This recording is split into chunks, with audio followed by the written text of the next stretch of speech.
Hey everybody, welcome, welcome, welcome. So glad to be here with all of you tonight. Hit the like button, hit the subscribe button, hit the note. Oh, I'm not supposed to say that anymore. Well, I just said it. See, old habits die hard. But anyway, I'm really glad you're all here tonight. We're gonna have yet another great epic conversation. So let's go. Spoken of the American century. I say that the century on which we are entering can be and must be the century of the common man. A radical redistribution of economic power. I mean, we know that racism is just a byproduct of capitalism. Everything would be all right if everything was put back in the hands of the people. We need a government that will make sure Americans are taken care of and organize the economy to serve the people, not the profits of a wealthy few. We now have the techniques and the resources to get rid of poverty. We got to start getting out there with the people. Get out of the movement and get to the masses. We need a government of action.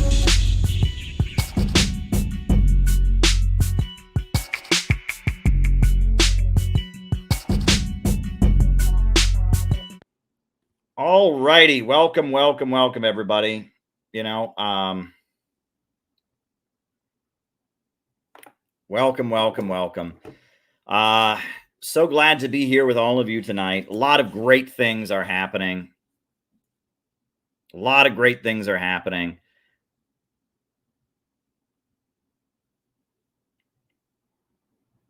A lot of great things are happening.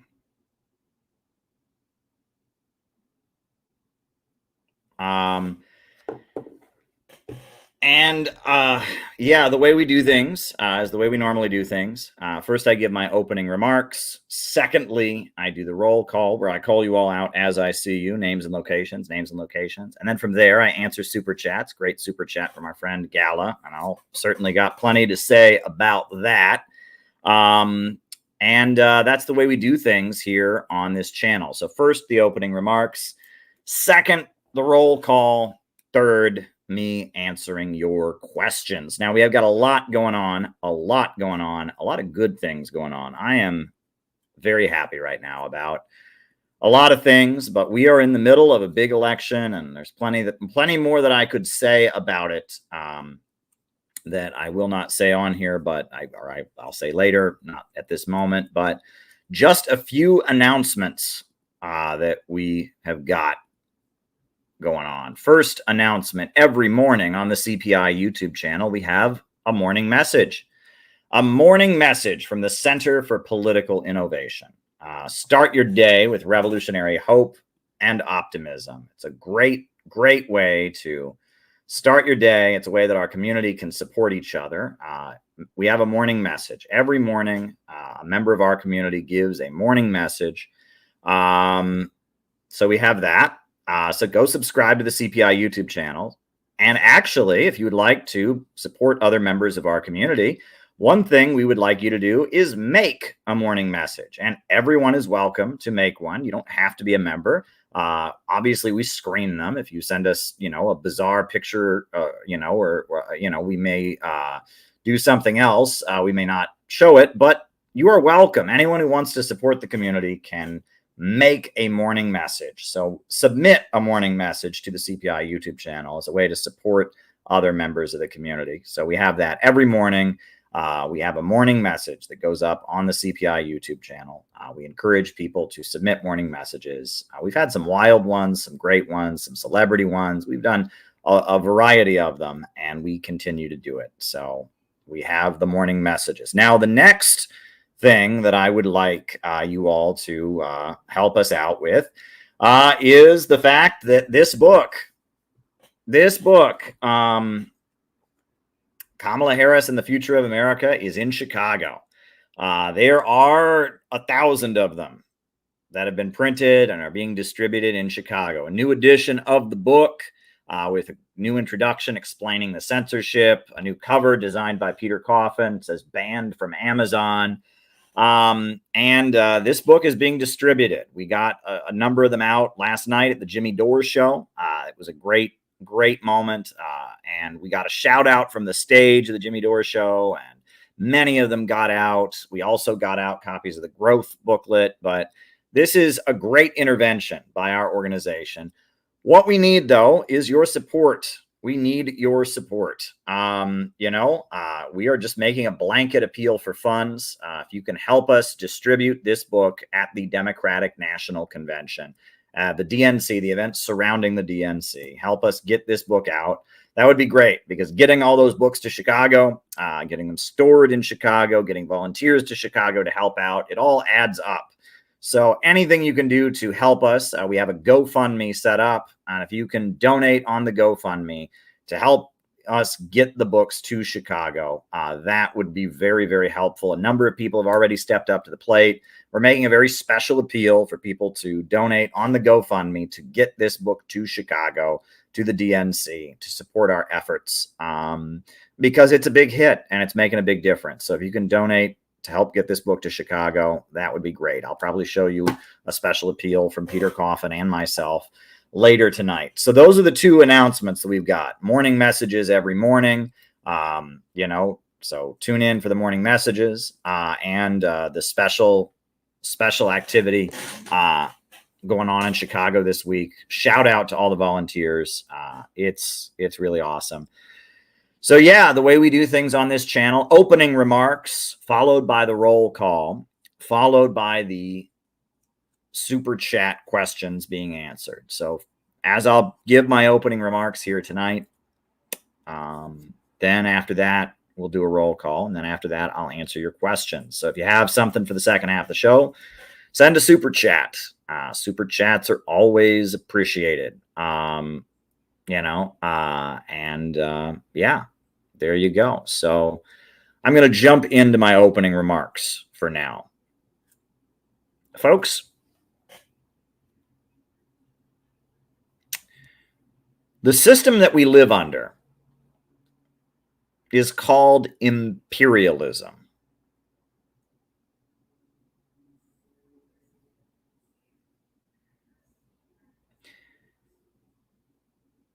Imperialism is capitalism in its monopolistic stage. It is the rule of the world by big banks and corporations that are headquartered in the Western countries, that rake in not just profits, but super profits by super exploiting countries around the world and keeping countries in poverty. Imperialism is capitalism in its monopolistic stage. It is capitalism in its decadent, moribund stage. And imperialism was defined by Vladimir Lenin as an international financial oligarchy, as the rule of the world by trusts, cartels, and syndicates, as the export of capital rather than the export of commodities. We don't export French fries all over the world. We export McDonald's all over the world. A few huge multinational corporations based in Western countries dominate the global economy. The export of capital, the dominance of banking over industry, the rule of high finance that carves out the world, partitions the world, creating spheres of influence, seizing raw materials. This system is called imperialism. And the essence of imperialism is holding back economic development. We can see many examples of what imperialism is. We look across the world. A great example of imperialism is Mexico. The people of Mexico have been growing their own food since the time long before Christopher Columbus ever showed up. But now, the majority of food in Mexico is imported from the United States. How did this happen? Why are the Mexican people not growing their own food? Why are they importing their food from American agribusiness corporations? Why? Because of something called the North American Free Trade Agreement that was passed by Bill Clinton. And now big, huge American multinationals like Kraft, like Monsanto, dominate Mexico's food market. And all the Mexican farmers, for the most part, have been wiped out. There's very little food production domestically in Mexico any longer. It's the similar story for Haiti. Development, in specific agricultural development in Mexico, has been wiped out. And Mexico is instead a captive market. American agribusiness corporations have been exported to Mexico, the export of capital. There is no Mexican agricultural sector to speak of. That is imperialism. Another great example of imperialism is Nigeria. Nigeria is a very wealthy country. It's a country in Africa with hundreds of millions of people living in it. And it has a huge amount of oil. The Niger Delta region is oil rich, huge amount of oil. But the people of Nigeria who live in this very, very wealthy country are very poor. They have a very low life expectancy. They have a low rate of literacy. They have a high infant mortality rate. They don't have paved roads. They don't have access to education. They don't have access to hospitals. Why? Well, because the oil of Nigeria is in the hands of ExxonMobil, BP, Shell, and Chevron. It is not in the hands of the Nigerian people. There's a few Nigerian billionaires that function as middlemen for the Wall Street corporations, but it is the Western ultra monopolies that dominate the Nigerian oil market, the export of capital. And those corporations, those oil monopolies, are tied in with big banks, the dominance of finance. ExxonMobil is basically Chase Bank. Chase Bank and General Electric, together with ExxonMobil, make a monopoly, right? Chase Bank is the financial institution that is tied in with General Electric of the Morgan family and ExxonMobil of the Rockefeller family. BP, British Petroleum, that is basically HSBC Bank, the Hong Kong Shanghai Banking Corporation. Now, is that based in China? You would think it would be based in China, right? It's the Hong Kong Shanghai Banking Corporation. Well, it's based in London. HSBC Bank was set up by British bankers to dominate the economy of China in the 1800s. And it's based in London. The Hong Kong Shanghai Banking Corporation, the HSBC Bank, is a British imperialist monopoly that was set up to dominate the Chinese economy. Doesn't dominate the Chinese economy anymore. Now it dominates the economy of the United States, of African countries, etc. There's other examples of imperialism that I could name. But the important thing about imperialism is to remember that it is not a policy. You do not engage in imperialism. You do not have imperialist policies. Imperialism is a system. It is a system. It is a relationship. It is a global financial apparatus. And it's been rising in the world for quite some time.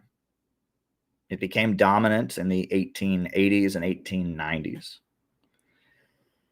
When people talk about imperialism, they are talking about India, that once had a vast textile apparatus. But the British went to India and they burned down the looms. They forced the people of India to import their cloth from Britain, from the British textile industry. Imperialism is why the British supported the Confederacy during the American Civil War. The British wanted their textile industry to dominate the world. And so they went to India and they burned down the textile looms, forced the people of India to import their cloth from Britain. And in America, they didn't want America to have its own textile industry.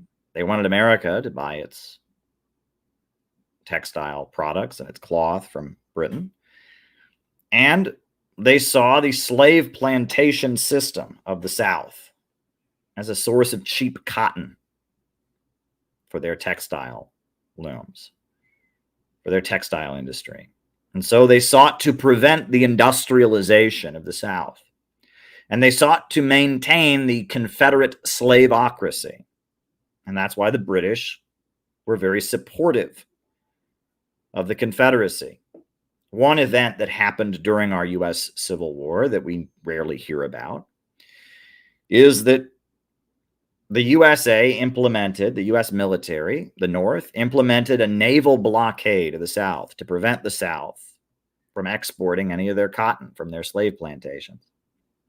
And the British were angry because they wanted that cheap cotton. And so they were planning to send their navy to the United States to break the blockade and enable the Confederates to keep sending their cheap cotton to Britain. And when it became clear the British were considering entering the war and sending their navy to break the blockade, Russia sent their navy to the New York City harbor, making clear that if the British were to get involved in the American Civil War, then the Russians would get involved on the other side. And the Russians supported Abraham Lincoln. And the British said, okay, we don't want to have a war with Russia. And as a result, the British did not get involved in the American Civil War. And the slaveholders were defeated. Very interesting story. And that points to the very history of the United States. Why was the United States formed as a country? The standard answer that you will get, why was the United States formed as a country, is because we want to have freedom, Caleb, because we want freedom.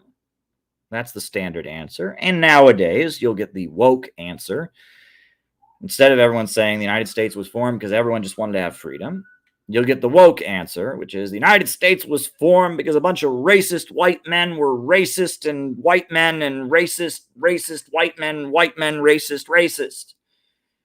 And that's not why the United States was formed either. Again, freedom was very important in founding the United States, absolutely. And yes, there are a lot of racist white men involved, slavery, etc. And yes, both those answers have truth in them, but they ultimately do not point to the reason that the United States was formed. The United States was formed for economic reasons, primarily. And those economic reasons boiled down to this. The British did not want economic development in the United States. The British saw the United States as part of a sea-based global empire. They did not want the United States to develop its own economy. They put crippling restrictions on the American economy to prevent it from developing. They wanted the United States to buy their products. They wanted the United States to dock British military ships in their harbors and facilitate British corporations dominating the global market. They did not want there to be an economy in the United States. And the founders of the United States, for a number of very different reasons, wanted a strong economy for the country. Now, some of them wanted that to be a slave economy. Some of them did not want it to be a slave economy. Alexander Hamilton was the economist who facilitated the building of lighthouses and the creation of the National Bank. Thomas Jefferson had his theory of the yeoman, which was just kind of a demagogic way to be a champion of the slave owners. And there's a whole lot of complicated history there. But for a wide variety of reasons, the people who started the United States wanted to have an economy in the United States. They did not want the United States to just be part of the British seaborne empire.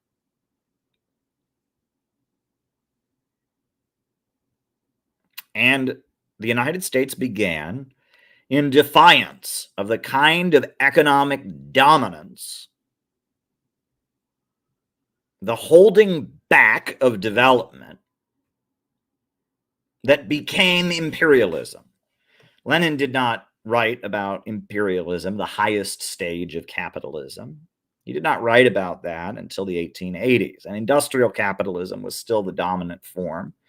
But the Dutch East India Company and the international slave trade, and there were various institutions that laid the basis for imperialism that were already emerging.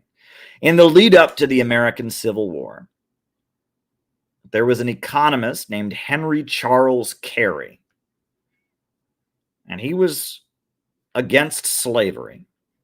And Karl Marx said that Henry Charles Carey was the only economist in America with any value. And Henry Charles Carey wrote a book called The Harmony of Interests. And in that book, he ended by saying that there were two systems in the world. One system that was about keeping the world poor, impoverishing people, depopulating the world, driving down living standards.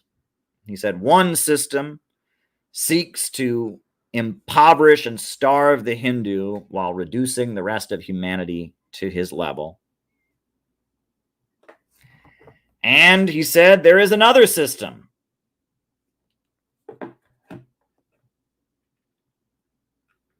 and that system believes in advancing while expanding and equalizing the conditions of mankind. And Henry Charles Carey compared these two economic systems of trade.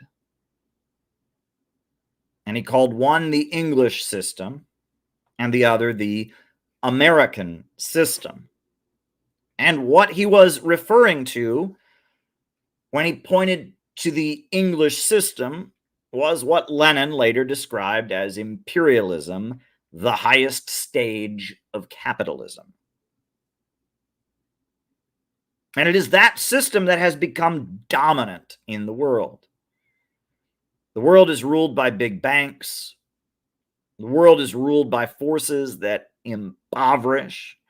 The world is ruled by forces that hold back economic development and control global trade routes. And that system of imperialism is the greatest enemy of all mankind, of all humanity.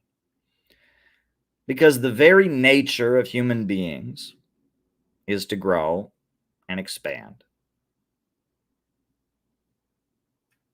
And you can come at this from many different perspectives. Friedrich Engels, the close collaborator of Karl Marx, he wrote about it. And his very famous essay, The Role of Labor in the Transition from Ape to Man. And he wrote, all other species merely interact with their environment, but man forces the environment to serve him, masters it. And it is this difference that defines humanity.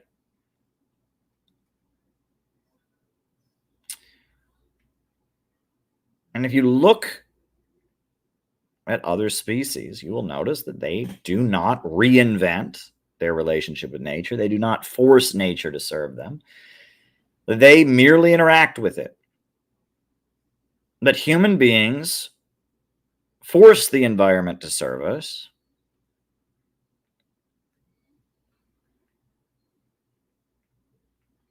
And we are constantly revolutionizing the nature through which we do it. And this is something that science has noted. And this is also something that spiritual voices have noted, right? You go back to the book of Genesis. What does it say? It says that man is to be fruitful, to multiply, to subdue the earth. Right? I mean, this is something unique about mankind. And we are constantly striving for a higher mode of production and constantly advancing. And human satisfaction and happiness comes from advancing, creating, interacting with the world around us in order to achieve something, in order to feel that we've improved the world around us, that we've made a difference.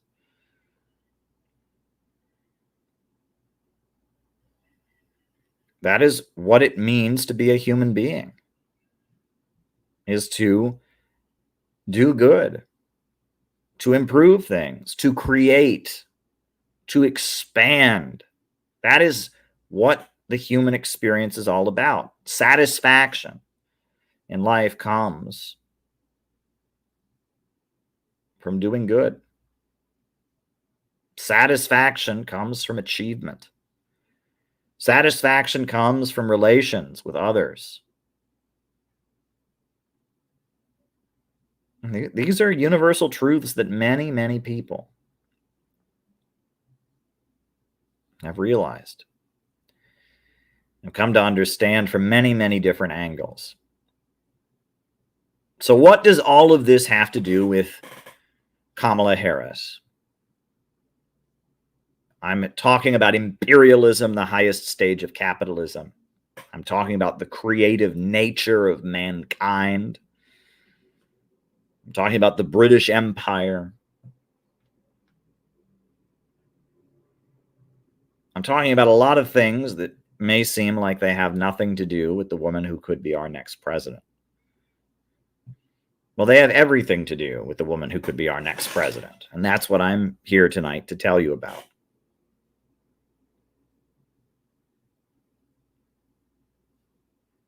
And to help you understand what this has to do with Kamala Harris, you need to understand a country called Libya.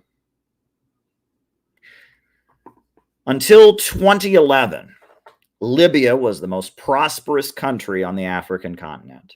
There was not a single other country in Africa that had a higher life expectancy. They had wiped out illiteracy. They had built a modern university system. And in fact, Libya had created the world's largest irrigation system. It's a desert country, but with the great man-made river, Libya was greening the desert and starting to grow its own food. Oil is something that Libya has a lot of. And in 1969, in Libya, a leader of the military named Muammar Gaddafi, a man who grew up in poverty, a man who did not even know what his birthday was because his parents were Bedouin and they didn't have calendars, and he did not know what his birthday was. A man who went to school and slept in a mosque at nights because his parents lived in tents in the middle of the desert and there was no place for him to stay in the city, so he slept in a mosque every night when he was in school, and on the weekends he was in the desert living with his parents in a tent. A man from humble origins, a man of poverty, who joined the military at the time that Libya was a colony of the British, and they gave him military education. He learned to read and write. And he went to Britain and he got military education to be an officer in the Libyan military and started asking questions.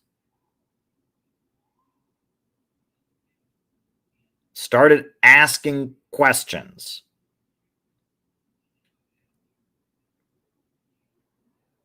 About why was Libya so poor when it had so much oil? And why were the Libyan people so impoverished?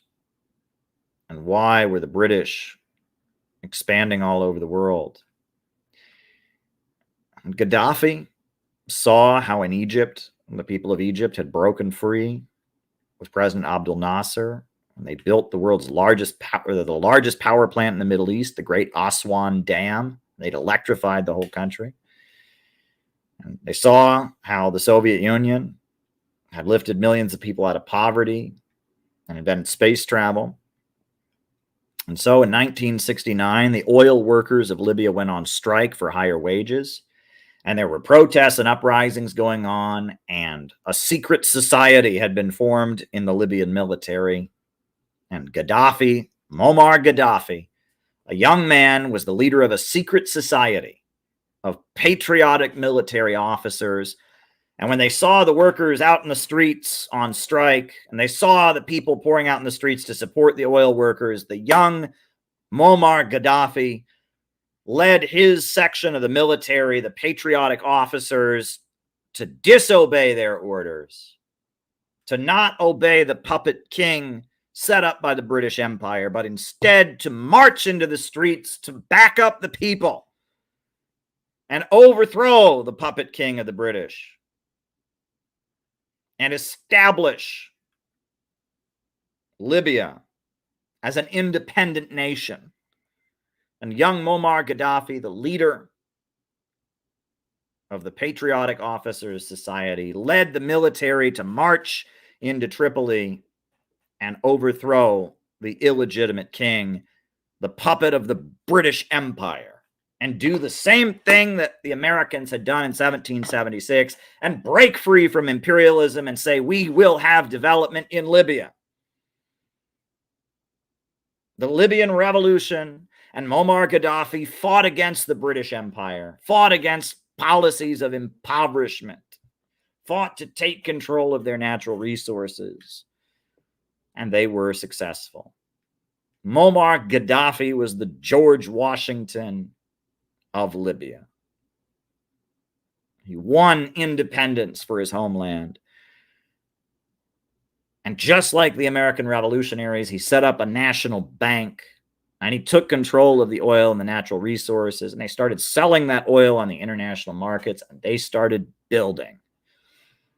And it was a very, very difficult thing to do in Libya.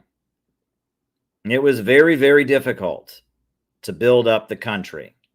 There was a lot of pressure put on Gaddafi. And so he said, you know what, I'm done. And he tried to quit. And he said, I am done with this. I quit. I'm tired. You guys are making my life too stressful. I want to go retire. I led the revolution. You guys can handle it from here. And the people of Libya wouldn't have it. And they went out and protested. And they demanded that Gaddafi, their leader, the leader of their revolution, come back. And there were protests all over Libya demanding that Gaddafi return to the presidency. So he did. He saw the people were demanding it, that he had been their leader. He had been their father. He had been on the radio talking to them all through the revolution. He had been the symbol of their national victory. He was the symbol of their pride in defeating the British Empire. And they went out and protested in big numbers, demanding that he not retire. So he came back. And Gaddafi, interestingly, he liked the Soviet Union. He liked China. He liked communist countries, but he maintained he was not a communist. He was a Muslim. He believed in God. He had Islamic faith, even though he believed in a secular government. And so he published the Green Book to explain his ideology after he returned to power. After the people wouldn't let him retire, he wrote this beautiful short book. And it's actually the first book we ever published as the Center for Political Innovation. And I really recommend you read it. It's very, very good. It's 3 chapters long. And this book is Gaddafi explaining how he sees the world. And he says that he is not a Marxist, because Marxism strives for the rule of the proletariat. And he says in Libya, we have farmers, we have Bedouin.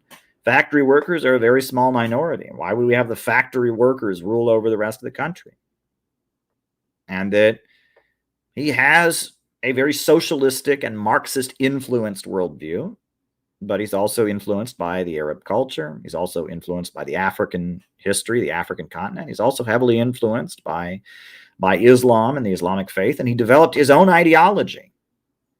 And he published it in the Green Book. And they started building. And Libya built its people up and raised living standards very dramatically. And they were very generous with their wealth. They gave money not only to their own people. Everyone who got married got roughly $20,000 as a marriage bonus. Free college was given to everyone. Free healthcare was given to people. But in addition to that, when the Black Panthers of the United States were protesting for the rights of black people, I heard this story from Black Panthers. I actually heard this from an older person who had done work with the Black Panthers, is that one day in Chicago, they were just having a normal day at the Black Panther Party office. There was a knock on the door. They opened the door, and there was a man of Middle Eastern descent or North African descent, a man who didn't speak very much English. He was wearing a suit and tie. And he said, "This is for you. This is for you." And he gave them a suitcase. And then left, walked away. And they thought, what is this? They opened the suitcase. It was packed full of $100 bills. And that happened on many different occasions. The Black Panthers got a knock on their door, and there was somebody from the Libyan consulate or the Libyan mission who could just shove a suitcase full of $100 bills. And the same thing happened to the IRA, the Irish Republican Army. They got suitcases full of $100 bills as well. And so did the African National Congress, the people of South Africa fighting for their national liberation. And so did the Palestinians. Gaddafi used his money not just to make his own people wealthy, but also to make people around the world that were fighting against imperialism stronger. Gaddafi was a great anti-colonial hero.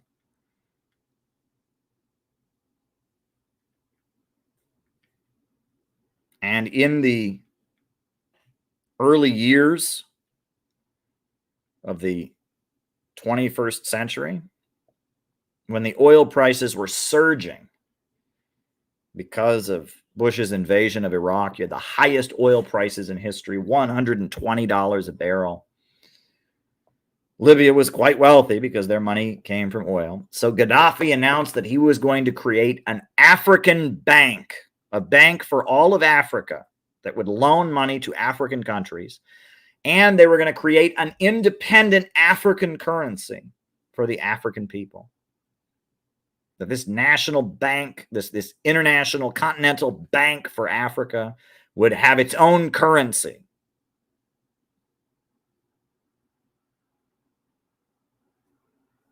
For the African continent, to help African countries rise up from poverty.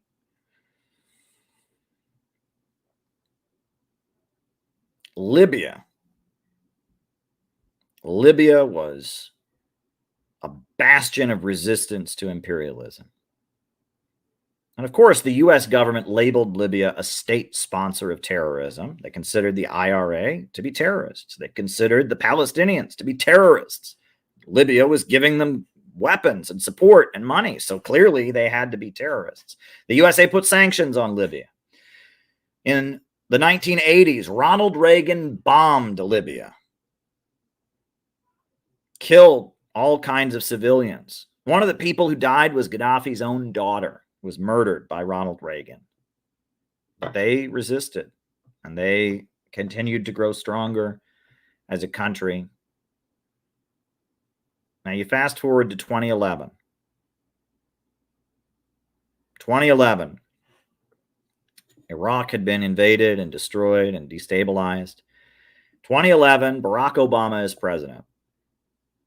And Libya, it should be noted, Libya was prepared. If they invaded Libya, they had militias that were ready to fight them.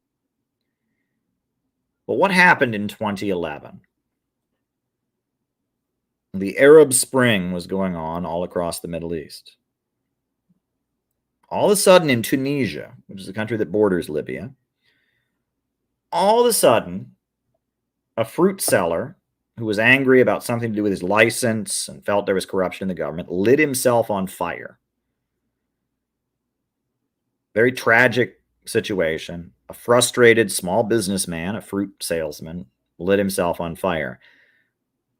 And generally, Facebook, Twitter, they censor that kind of thing. They don't allow people, if people kill themselves, they eliminate that from Facebook, from Twitter, from YouTube. But for some reason in 2011, this fruit seller lit himself on fire, killed himself, and the video didn't get removed from Facebook. It went viral. It was all over Facebook and Twitter, and it was shown on Al Jazeera television and all over the Middle East. People were made aware that this fruit seller had lit himself on fire and called for people to revolt and rebel. And this suicide went viral, and all of a sudden people in Tunisia were out rioting in the streets, and eventually the Tunisian president stepped down. And in Egypt, a similar thing happened. Again, people were out protesting and rioting in the streets, and the Egyptian president stepped down. And all of a sudden, mainstream media, Al Jazeera, Facebook, Twitter were blasting everywhere. Revolt, protest. Now, Libya, right? Libya's in North Africa, near Tunisia, near Egypt. People in Libya protested also. And there were plenty of people in Libya that were frustrated, felt there was corruption in the country, didn't like some of the lack of civil liberties that they had, etc. And so there were some college students and others who went out and started protesting. And actually, Gaddafi's son, Saif Gaddafi, went and met with the protesters and said he agreed with them. He agreed with them. And brought some of the protesters onto television to talk, and they listened to the protesters. Most of the protesters, they didn't want instability. They certainly didn't want the imperialists to come back. They just were mad about corruption. They were mad about the suppression of civil liberties. They were mad about different things, the way they felt like some of the money was handed out nepotistically, etc.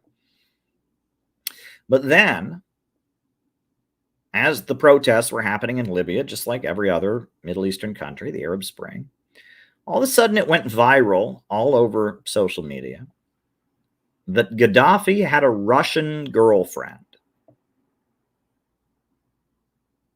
And there was a picture of a very beautiful woman from Russia. And it said that Gaddafi was having sex with this beautiful Russian woman. Now, I don't know if that was true or not. It may have been. I don't really know that much about Gaddafi's personal life. I know he was a bit of a party animal. I know that Islam forbids drinking alcohol, but he was known to have drinking parties. That his interpretation of the faith said it was okay to drink alcohol, I guess. And I know that he had many womanizers. People would make fun of how he had these beautiful women bodyguards, the green militia or whatever, that they guarded him. They were very sexy, beautiful women who were his personal bodyguards. But other than that, I don't really know if this is true or not. And I don't care. Could have been true. Might not have been true. I honestly have no clue, and I don't care. But who did care? Very conservative Muslims. Right? In Islam, you're only supposed to have sex with your wife. And in Islam, you can only marry another Muslim. But it went viral all over Twitter and Facebook and all over Al Jazeera that Gaddafi had a Russian girlfriend, a Russian mistress. I don't know if this is true. I haven't done the research, and I don't care. It may not have been true. The whole thing could have been completely made up. I don't care. And I don't know, and I don't care. But they started putting all over Twitter and Facebook and everywhere, Gaddafi has a Russian girlfriend, and so he's not a good Muslim. And all kinds of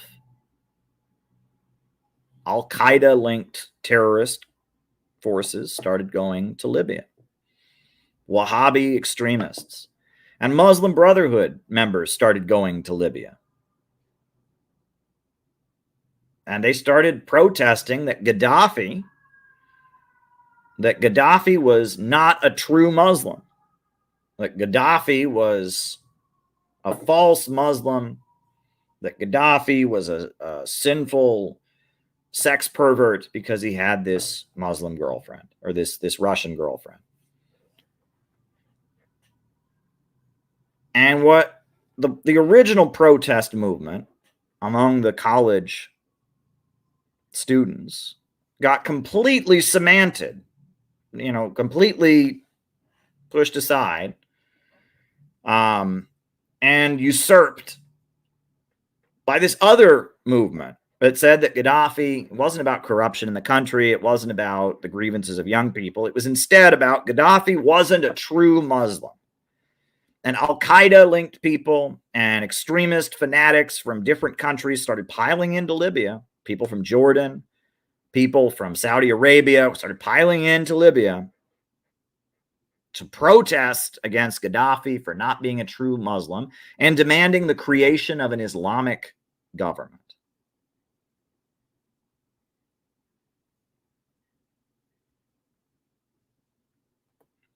Now, these forces were largely foreign and they didn't really have much domestic support. So Gaddafi mobilized the population to go out and fight them. And these forces seized Benghazi. And Gaddafi prepared his military, and they said, we're going to retake Benghazi. We're going to crush these forces. And Gaddafi was so popular that he had trucks driving through the country just handing out guns to anyone who would take them, because he knew the people would point them in the right direction. Imagine our leaders are trying to take away our guns, but Gaddafi was so popular, he was handing guns to everybody. Alex Jones went to Libya and saw it for himself. He couldn't believe it. They were handing guns out to people on the streets. People were just taking guns. Hey, trucks going through the neighborhood. Hey, there's a bunch of terrorists trying to overthrow the government. Have some guns. And the whole population was given guns to protect themselves. Benghazi was the city that was seized by the extremists. And Gaddafi gave a speech and said, we're going to go house to house in Benghazi, and we're going to find the terrorists, and we're going to crush them. Well, Hillary Clinton was the U.S. Secretary of State at the time. And it turns out she was the one who arranged the whole social media phenomenon. Jared Andrew Cohen, formerly of the board of Google Alphabet, was working with Hillary Clinton, going back and forth between the U.S. State Department and the Silicon Valley tech monopolies to manipulate social media. The whole thing, the Arab Spring, was fake. It was staged from above. Al Jazeera, which is funded by the monarchy of Qatar and the government of Turkey, and social media, Twitter, Facebook, private corporations that were colluding with the State Department, they arranged the Arab Spring themselves. They made the Tunisia fruit cellar go viral. They made the Egyptian revolution successful. And they were the ones who made it go viral that Gaddafi had a girlfriend who was not a Muslim. They're the ones that did that. And they created the crisis in Libya.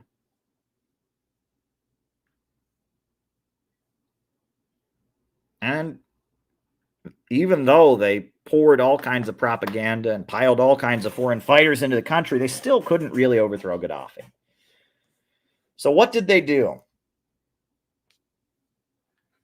They sent people to the White House. Ben Rhodes describes this in his memoir of the Obama White House. Ben Rhodes, Samantha Power, Cass Sunstein, and Hillary Clinton, they all worked on Barack Obama. And they said, Barack Obama, you've got to send the military into Libya. You got to invade Libya to stop the dictator. Barack Obama didn't want to do it because his predecessor had been George W. Bush, and he did not want to be known as the guy who overthrew a government. He didn't want to be known as a regime change war guy, and he wouldn't do it. So they pulled the clip where Gaddafi said in his speech, we're going to go house to house. And they said, Barack, when Gaddafi says he's going to go house to house, that means he's going to kill everybody in Benghazi. That's not what Gaddafi meant. He meant they're going to find the terrorists. But they said, no, he's going to go house to house. He's going to kill everyone in Benghazi. He's going to wipe out an entire city, Barack.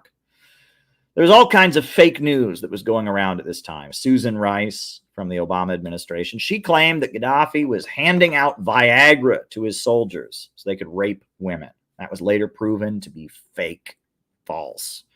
There were all kinds of videos floating around claiming that Gaddafi's military and Gaddafi's soldiers were doing all kinds of awful things. Later, Amnesty International and Human Rights Watch came out and said, yeah, a lot of that stuff was just bullshit. But Susan Rice was saying it. Hillary Clinton was saying it. Barack Obama was being told it. And there were also things about the Libyan war that were true that they weren't telling us. The New York Times finally had to admit that one of the things that the anti-Gaddafi forces, the Islamic extremist and Western-backed forces that were trying to overthrow Gaddafi, one of the things that they would do was kill black Africans, right? So the Libyan people are North African, a little bit lighter skinned, but Gaddafi had a policy that any African, any black person, anyone from the continent of Africa who went to Libya, he would give them a job. And so there were many people from West Africa, from Southern Africa, who went to Libya and had jobs. They were, guest workers in the country. And they were very loyal to Gaddafi because they'd come from very impoverished countries and they'd been given a job by Gaddafi. And one thing that the, anti-Gaddafi crowd would do is they would assume that these black, dark-skinned Africans were supporters of Gaddafi. And so when they would seize control of an area, they would go and grab all the black people and they would hang them and they would light their bodies on fire. Read about it. The New York Times admits this. They were lynching black people. But the news in the United States didn't mention that. But these revolutionaries in Libya that were being backed by the United States, that had U.S.-backed weapons, that were being glorified in American media, were lynching black people.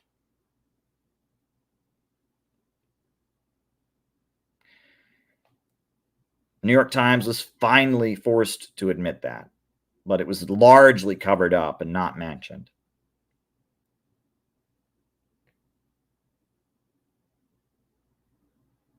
So, with all this fake news going around that Gaddafi was giving out Viagra to women or to soldiers to rape women and all this false fake news going around, finally, Barack Obama gave in and the U.S. military started launching cruise missiles at Libya. And that ultimately was the turning point. But the Libyan people kept fighting. And it was still a long war because the Libyan people overwhelmingly supported Gaddafi. I worked for Ramsey Clark at the time, and Ramsey Clark said, if you go to Libya, you can see the people there very, very clearly support Gaddafi. Gaddafi had overwhelming popular support in Libya, but the cruise missiles and the bombs and the arms embargo and everything, finally, Libya was toppled and Libya was overthrown. And that was a long time ago. 2011 was a long time ago. It's been a long time since 2011. A lot has happened. But I'll tell you what hasn't happened. Life in Libya has not gotten better. It's still a complete mess. Libya is completely in shambles. There are open-air slave markets there. There are big sections of the country that don't have electricity. The whole country has just been devastated. And it's not gotten better. In over 10 years since then, what was once the most prosperous country on the African continent has been destroyed. But there's a clip of Hillary Clinton when she found out about Gaddafi. Gaddafi was ultimately captured and killed in just an evil, brutal way. I don't even want to go over the details of how Gaddafi was murdered. It was really one of the most gruesome, evil murders you can read about. But Hillary Clinton heard about Gaddafi being killed, and she got all gleeful and celebrated. She's, wow, she gets so excited. We came, we saw, he died. And she got all gleeful and was just celebrating it. And things in Libya have not improved. Life in Libya has gotten worse and worse and worse. People are drowning in the Mediterranean, dying, trying to get out of Libya because things are so bad. With the slave markets, with the human trafficking, with the terrorist groups. ISIS has set up shop, different terrorist groups. It was a disaster. The U.S. intervention in Libya has been a disaster. But that's not what matters, at least not to Hillary Clinton. What mattered to Hillary Clinton was that Gaddafi got punished. Gaddafi got killed. Very, very interesting. When Barack Obama was reelected in 2012, he got rid of Hillary Clinton as his Secretary of State. He replaced Hillary Clinton with John Kerry. And you'll notice that the second term of Barack Obama was very different than the first term in terms of foreign policy. Barack Obama's first term was the Arab Spring. It was starting the Syrian war. It was overthrowing Gaddafi. It was all kinds of things. But Barack Obama's second term, he signed the Iran nuclear deal. He established diplomatic relations with Cuba. He negotiated a peace treaty with the FARC in Colombia. John Kerry, the way he ran U.S. foreign policy was like the complete opposite of the way Hillary Clinton did. And when Barack Obama was leaving office, he said that his greatest regret as president was going into Libya.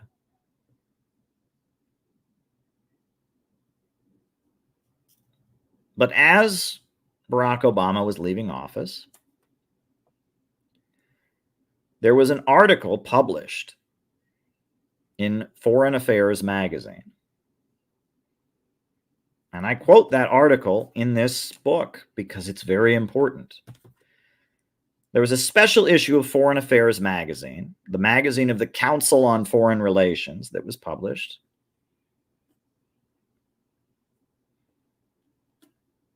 It was called The Power of Populism. Let me see if I can find the cover of it. I'll just put the cover on here because it's very important. Rarely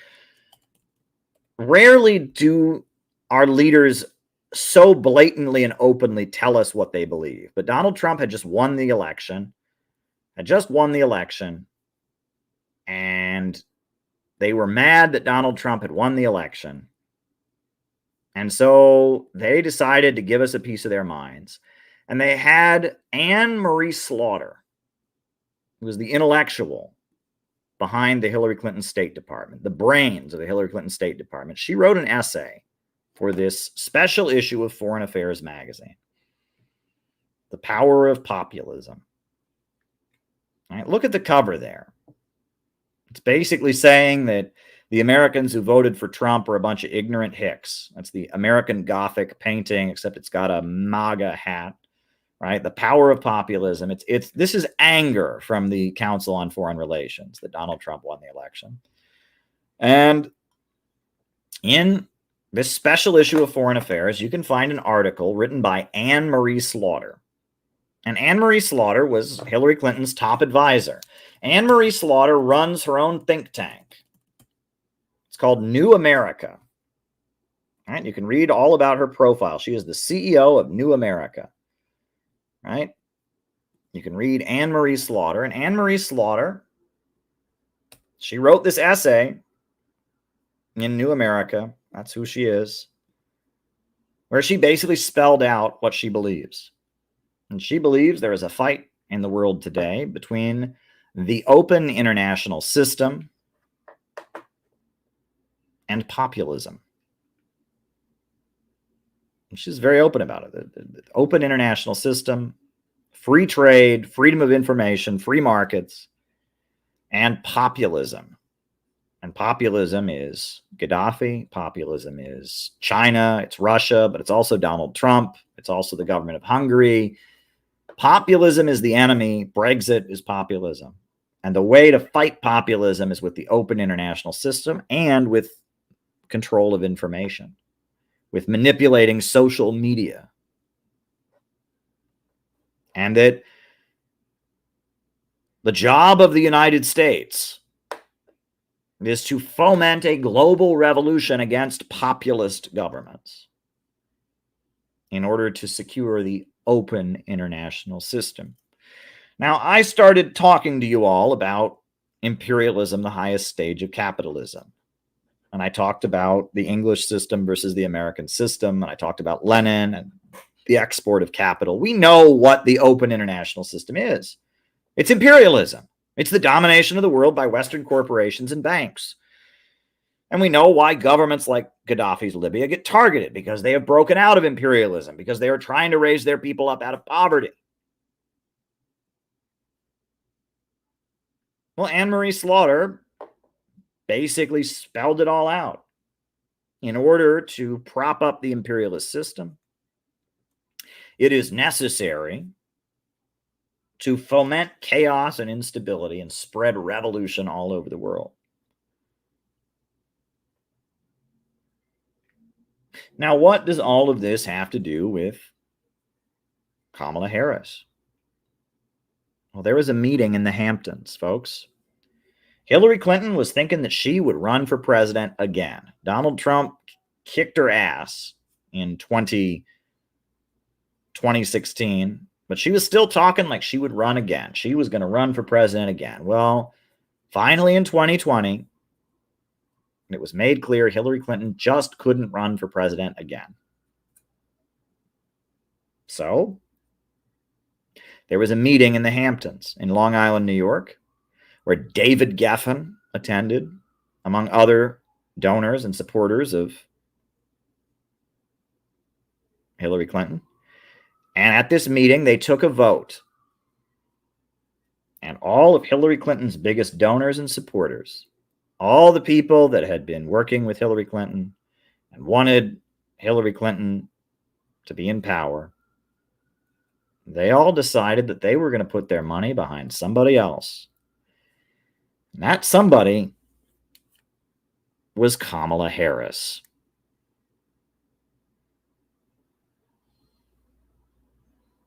I cite the very news articles. Page 6, which is a gossip column in New York, talked about it. I cite all the articles. This is fact. Kamala Harris was picked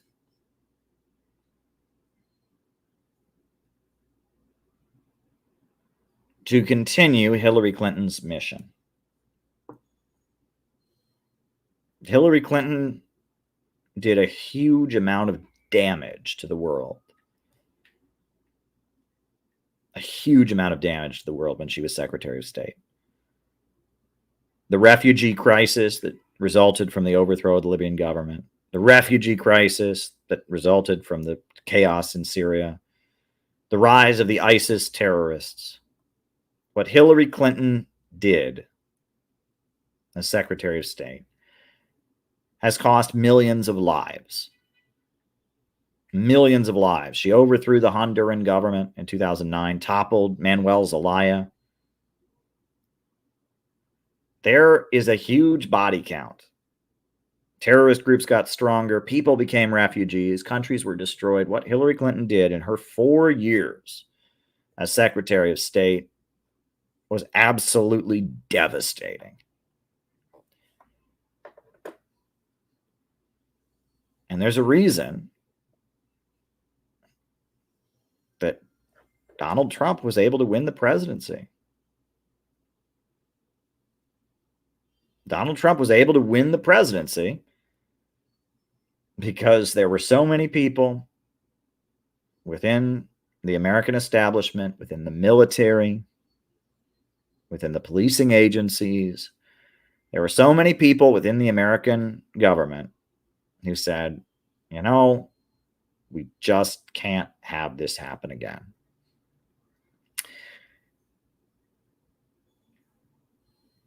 And Donald Trump got through and was able to win the 2016 elections because there were enough people who saw what the Arab Spring had done.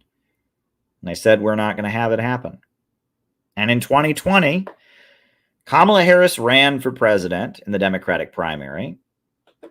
And one of the most epic political knockouts in history was delivered by Tulsi Gabbard. Congresswoman Tulsi Gabbard delivered the most epic political knockout by exposing Kamala Harris's record. And then from then on, Kamala Harris was a non-candidate in the 2020 election. In my book, I talk about how Joe Biden did everything he could to avoid picking her. Kamala Harris is not loved by the American people. They don't like her. They don't find her appealing. There's nothing about her that makes them want to have her as president. But she has some very, very powerful people who want her in office. Why? Because they want to finish what Hillary Clinton started.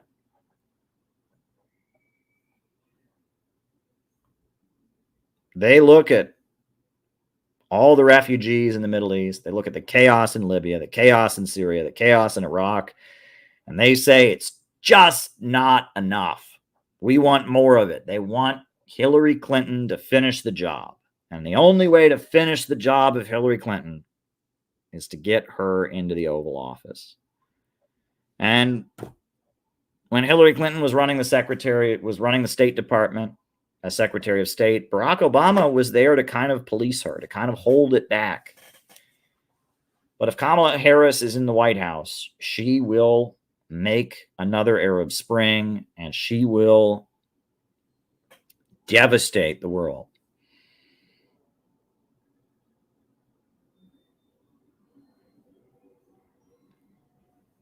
And that is why I maintain that Kamala Harris is the main danger in the upcoming election. Now, let's be real. We'll be honest. Right? Center for Political Innovation, we don't campaign for anybody. Not everybody in the Center for Political Innovation agrees with me about this. And that's fine because we don't campaign for anybody. Right? We're not campaigning for one candidate or another. We don't endorse candidates. We don't have a particular political agenda. We seek to educate people. But my personal view is that Kamala Harris, the continuer of Hillary Clinton's mission, is the main danger in this election. I think Donald Trump winning is the better outcome that is possible. Now, that's what I believe. I think Donald Trump needs to win. I think Kamala Harris needs to lose. I think plenty of bad things could happen if Trump wins. But ultimately, I think that Kamala Harris is the main danger. She is the greater of two evils, if you want to put it that way. That is my opinion. And I think if you read my book, which has some pretty critical things about Trump in it as well, if you read my book, that comes across pretty effectively. Now, that said, at the end of the day, what really makes a difference is not the election. What really makes a difference is the balance of forces. So I want to tell you another story. This is a story about myself, but it's really a story of us. This is a story of where we came from as a movement. Because I will tell you, on October 20th, 2011, the day that Gaddafi died, I was in the Occupy Wall Street Park in New York City. I was there working with the International Action Center. And there was division among the Occupy Wall Street protesters about the death of Gaddafi. Some people were happy about it. The trust fund kids, the people who worked for big foundations, the people who are obsessed with LGBT politics, the Trotskyites, they were happy that Gaddafi was dead. There were a lot of people in that Occupy Wall Street Park that were not happy about it. A lot of them were Alex Jones fans. A lot of them were libertarians. A lot of them were Ron Paul supporters. A lot of them were into end the Fed and things like that. But they were not happy that Gaddafi was killed. And seeing that gap between the so-called left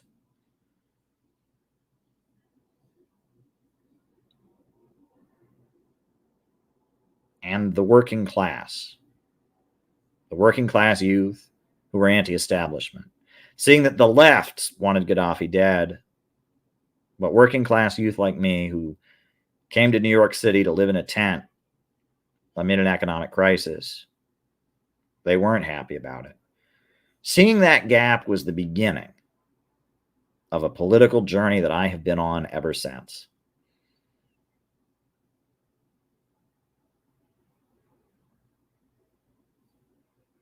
Because I supported Gaddafi, and I studied the Green Book.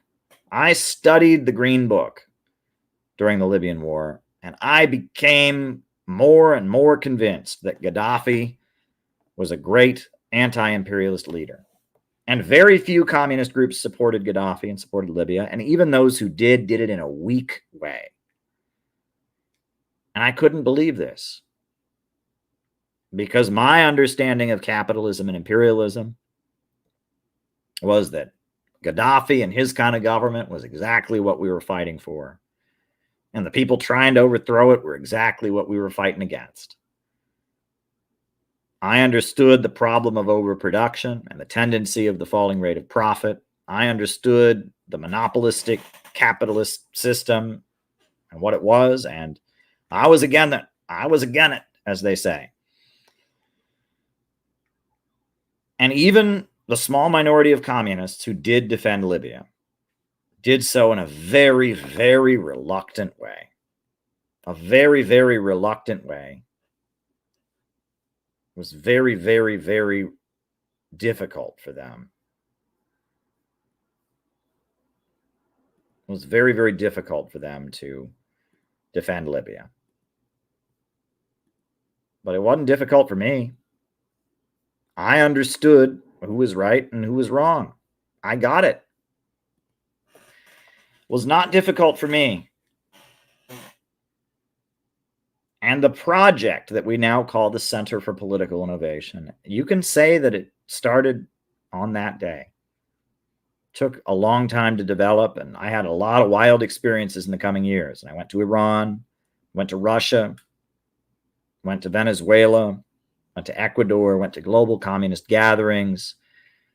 You can say that it was a long journey, and I did a lot of self-work during that time. I examined my own motivations, why I had gotten involved in this movement to begin with. Why did I, of all people, some kid from a small town in Ohio, why did I end up becoming the spokesperson for Ramsey Clark? Why did I end up risking my life on a ship in Yemen? What was going on with me? I spent a long time on the psychoanalytic couch. I spent a long time in prayer trying to figure out why I did what I did. And I examined my own motivations. And I examined the motivations of the people around me. And there's a lot of things that went into what ultimately became our project, the Center for Political Innovation. And I love telling this story because every time we tell this story, we tell it a little bit differently and we gain more insights. And this is something that every person watching this should do. Not about your political organization necessarily, but about your own life. Write your own autobiography in your head. Tell your own life story. Come to understand where you came from, where you're going, why you're doing what you're doing, what motivates you. Learn to live in the past and the present and the future at the same time. This is something that's very important for everyone to do. In order to do political work in the real world and to go out into the real world and do political work, you have to delve in to yourself. You have to go inward so you can go outward. You've got to know yourself so that you can really know the world around you. And I know myself to some degree or other. I'm learning to know myself every day a little bit better. But at the same time that I was wrangling with why the communist and socialist left had abandoned Libya and what was going on there, I was wrangling with myself and my own motivations. Why was I here? Why had I made these sacrifices? What was going on? I was examining spiritual questions. I rediscovered my Christian faith, my belief in God, I started to understand communist countries, why they're not going back to the Soviet way of doing things. For a long time, I'd had it in my mind that, if we just went back to what Stalin did, everything would be right. Well, I don't think that anymore. And what we now call the Center for Political Innovation, and what we now call this school of thought, this ideology that we have developed together called innovationism, is a result of a journey that I have been on with all of you for the past decade. And we have been on some amazing adventures. We have done some amazing things together. When I talk about examining my own motivations and why I do what I do, which is something that you all should be doing as well, something that anyone who wants to do serious political work should do. When I talk about that, that is what drives me to point out how dangerous Kamala Harris really is. Because if you look at Kamala Harris, you look at her life story, she has one motivation: vengeance. Vengeance. Vengeance. That is what motivates Kamala Harris. Vengeance. Kamala Harris wants revenge. That little girl was me. Blocking DNA evidence to try and get Kevin Cooper killed. Covering up drug lab results that were false positive drug lab results.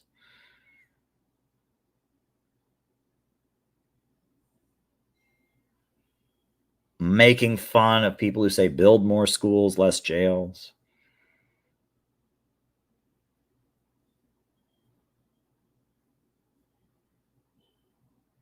Kamala Harris screams, that little girl was me. The world's been unfair to her in her mind. And so it's totally okay to screw over other people. It's totally fine to imprison people when they didn't do it. It's totally fine to try and kill an innocent man, to block DNA evidence. It's totally fine to cover up that drug lab is turning over false positive results.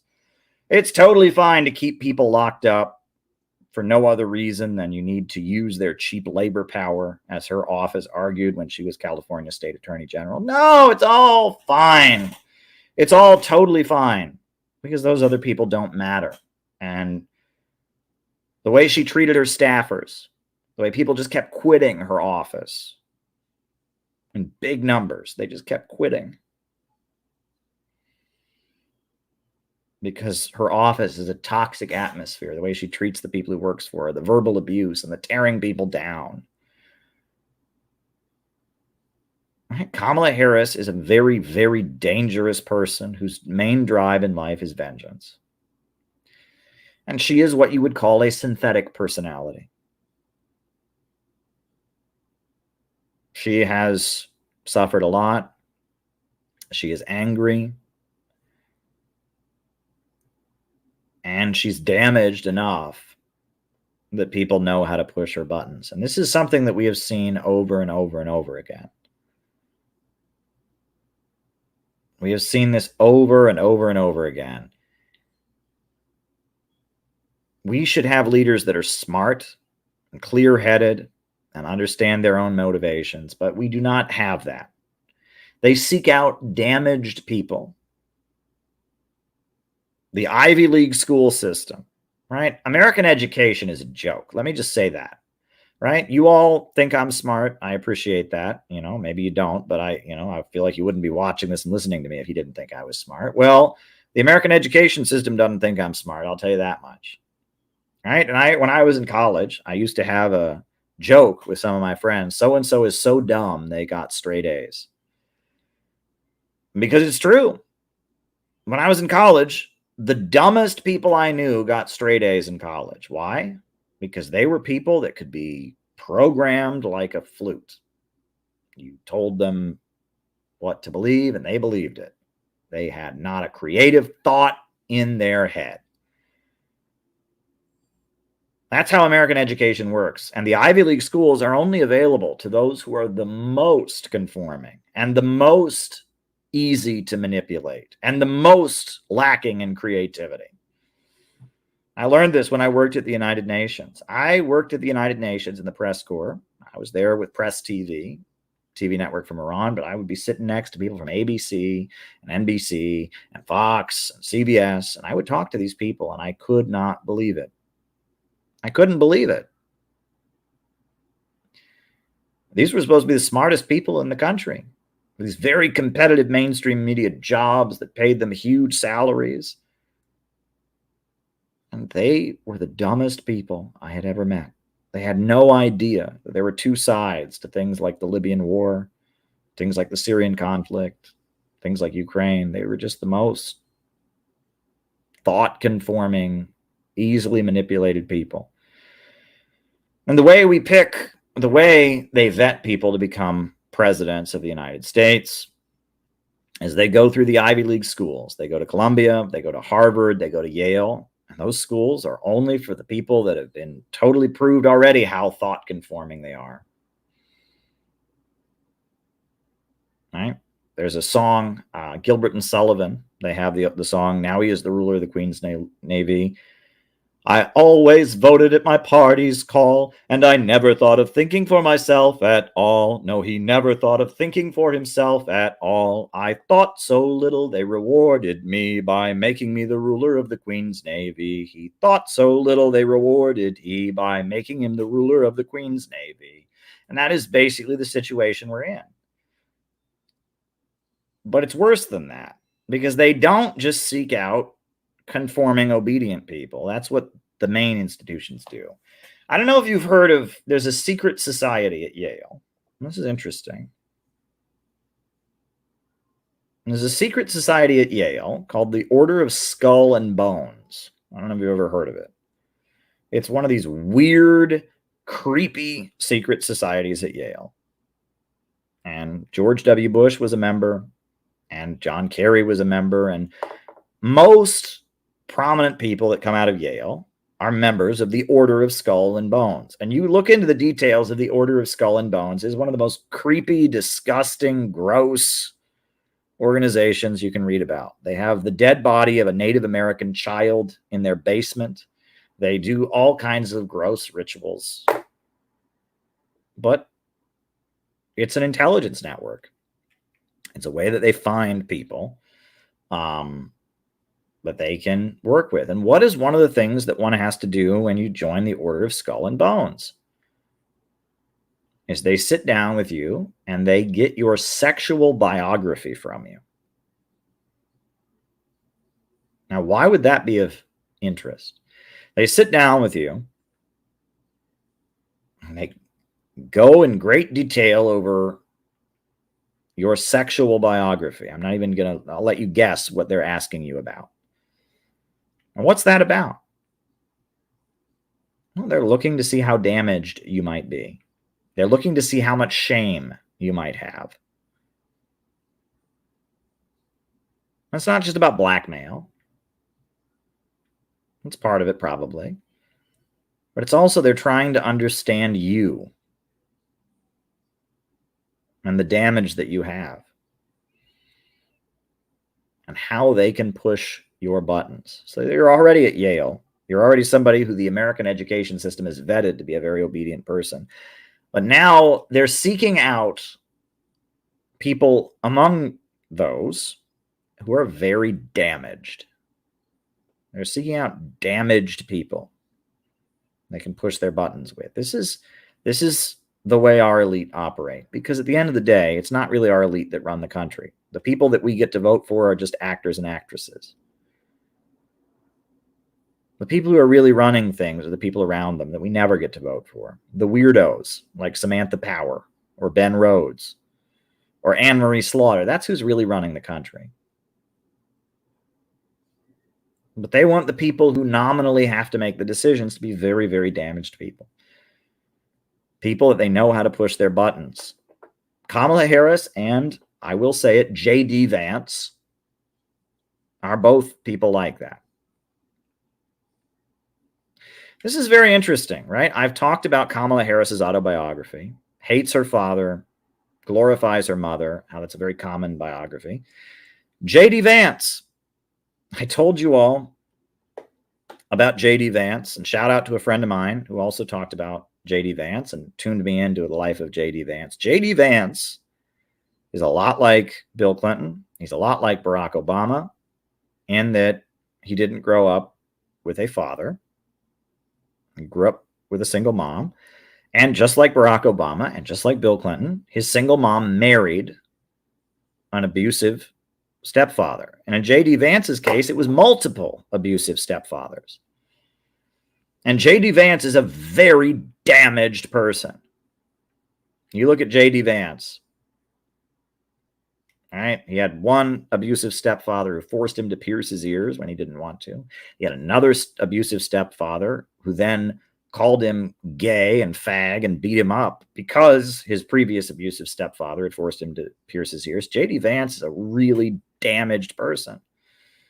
But he's a damaged person who went to Yale, who was vetted, and he went to Yale Law School. And then immediately after he came out of Yale Law School, they made him famous. He hadn't done anything yet. You read the opening to Hillbilly Elegy. He hadn't done anything yet. But they immediately decided, this is our guy. This is who we want to make famous. And they wrote Hillbilly Elegy, and they blasted him out there. J.D. Vance is our guy. Because he's damaged. Because they can push his buttons. And he went to Yale School of Law. I don't know if he was in Skull and Bones or not, but he's a damaged person. And they found him and they said, this is a damaged guy. And they said, we want this guy. We know what he said about Donald Trump. He compared Donald Trump to Hitler at one point. And he very much, you read his Hillbilly Elegy, he hates white working people. The reason that they're poor is because they're all stupid and racist. Right? J.D. Vance is a completely manufactured person. He's one of these damaged, manufactured people, just like Kamala Harris. Donald Trump, on the other hand, for all of his issues, Donald Trump is Donald Trump. Donald Trump is a self-made, I shouldn't say self-made, he's a father-made man. Donald Trump was not created by the American elite necessarily. Donald Trump worked his way through life being Donald Trump. He has his own issues and all of that, but he was a lot of things before he became president, and he's not somebody who's been vetted for the American elite. Donald Trump is a child of wealth. Donald Trump is a privileged guy, a product of nepotism, etc. But Donald Trump is Donald Trump. And Donald Trump wants to be remembered as Donald Trump. And Donald Trump is not somebody they've been able to manipulate and work on, who was selected to be president from their system for finding damaged people they can manipulate. That's not who Donald Trump is. Donald Trump is Donald Trump. I think Donald Trump can go in very bad directions. I think Donald Trump could also go in good directions, depending on the balance of forces, because this is the main point, right? This is the main point, and I'm going to say it again. What does this shirt say? Shout out to David Fox, who gave it to me. Proud to be Union, right? At the end of the day, what really makes the difference is the balance of forces. It's not, at the end of the day, about who gets elected. That's important to some degree or other. It's not unimportant. What matters is the balance of forces. Richard Nixon did amazing progressive reforms for the working class because the balance of forces was in our favor. Bill Clinton did awful things that made life worse for working people because the balance of forces was not in our favor. What matters is the organization. We need an anti-imperialist movement in this country. We need a movement of people that are dedicated to building up an economy beyond the rule of Wall Street and London, to returning to the original purpose of the United States, which was to have economic development, life, liberty, and the pursuit of happiness, the pursuit of raising living standards, the pursuit of having children, the pursuit of having a higher living standard and a higher life expectancy, the pursuit of inventing and advancing technology. The purpose of the United States, despite all the bad things, slavery, colonialism, beside all of that, life, liberty, and the pursuit of happiness. And how do you pursue happiness? The only way you can pursue happiness is to be creative, is to be a creator, is to build. You find satisfaction by building. You find satisfaction by constructing. You find satisfaction by engaging in creative work, by making the world a better place. That is how you can truly pursue happiness. You're not going to find happiness through drugs. You're not going to find happiness through pornography. You're not going to find happiness through harming other people, as much as Kamala Harris has tried. The only way that true happiness can be achieved is by engaging in godlike creative work and by engaging in love. You will find happiness by being able to love other people. If you can experience the joy of loving another person, not necessarily in a romantic way, but in the way that a teacher might love their student, in a way that a parent might love their child, in the way that people struggling for justice alongside each other and joining arm in arm can find love, in the way that Martin Luther King Jr. and the people who marched with him loved each other as they made great sacrifices for the cause of justice. You can find that kind of love. And you can create the way Leonardo da Vinci created, or the way Beethoven created, the way some of the greatest writers and poets, the way Shakespeare created. That is what happiness is about. That is how you can pursue happiness. If you want to find happiness, it comes from love and comradeship, and it comes from creativity, the pursuit of happiness. And that is the purpose of America. America was founded as a country. It said you have the right to life, liberty, and the pursuit of happiness. We believe in growth.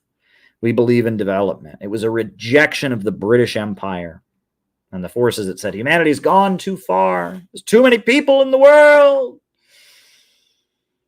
That's what America was formed to oppose. We are people who love creative power. And the capitalist mode of production, the rule of profits, has gotten to the point that it impedes the pursuit of happiness. And so, it is our duty to rescue America from capitalism and imperialism. We must build a movement of the American working class, of the American people,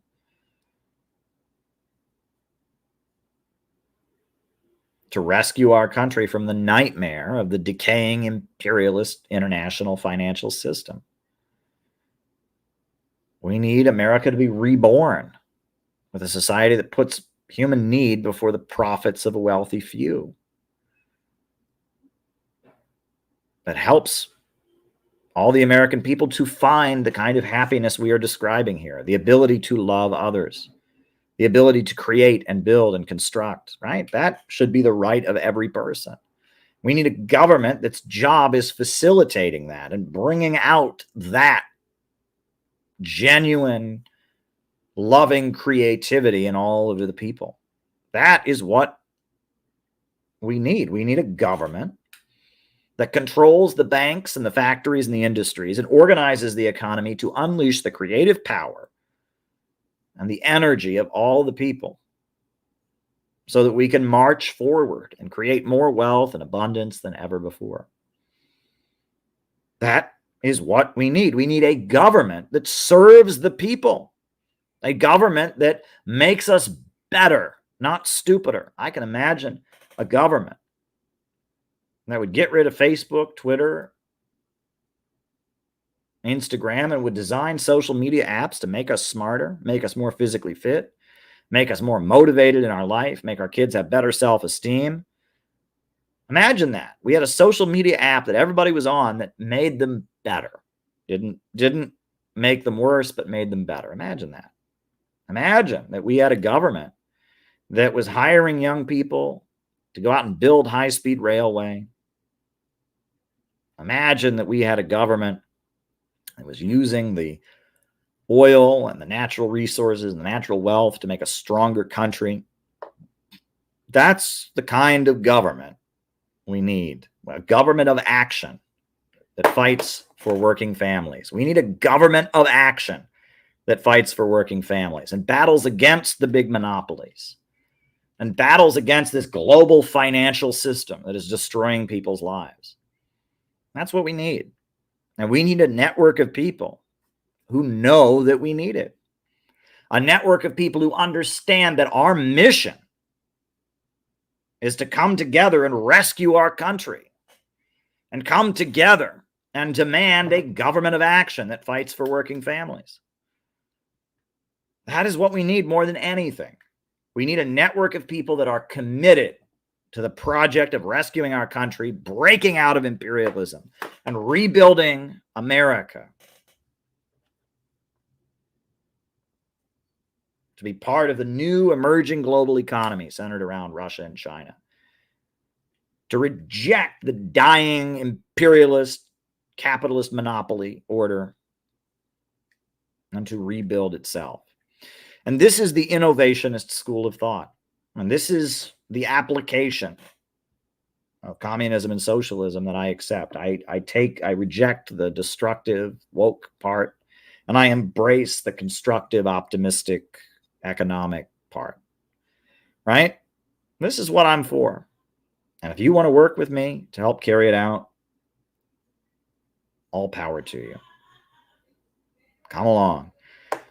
Now, one thing that we're doing right now is last night, I'm just going to give you a couple updates here before we do our roll call and I answer your super chats. So last night, shout out to everybody. Phil, Gabby, Ellie. Shout out to Killian. Right? Everybody who distributed this book last night, who distributed our growth book last night. We made a great impact at the Jimmy Dore show last night. And there's a protest happening tomorrow, and we'll be there. And there's a protest happening on Monday. There's a protest happening on Tuesday. We're going to be there. We've got 1,000 copies of this book to give out, and we're already making a splash. Right? People were scooping up the book like hotcakes. We got a shout out from the stage. We're making an impact.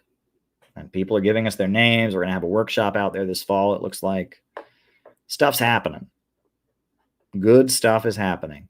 And we're doing it. But this particular project of giving these books away at the DNC, we need your support. So this is a special, first of all, if you want to support our project of getting out the books at the Democratic National Convention, you can very easily support us on GoFundMe. This is the best way to just support the project. Support us on GoFundMe. We're raising money to get these books to the DNC. And there's a special appeal.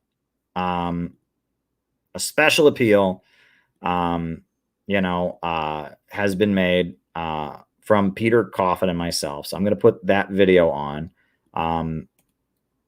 And then from there, we'll be able to answer people's we'll do the roll call, and then we'll answer people's super chat questions. So here we go. Buddy, I'm Caleb Maupin. I am Peter Coffin. And we are here to make a special appeal to you, because if you're watching this video, you probably already know about this book, Kamala Harris and the Future of America.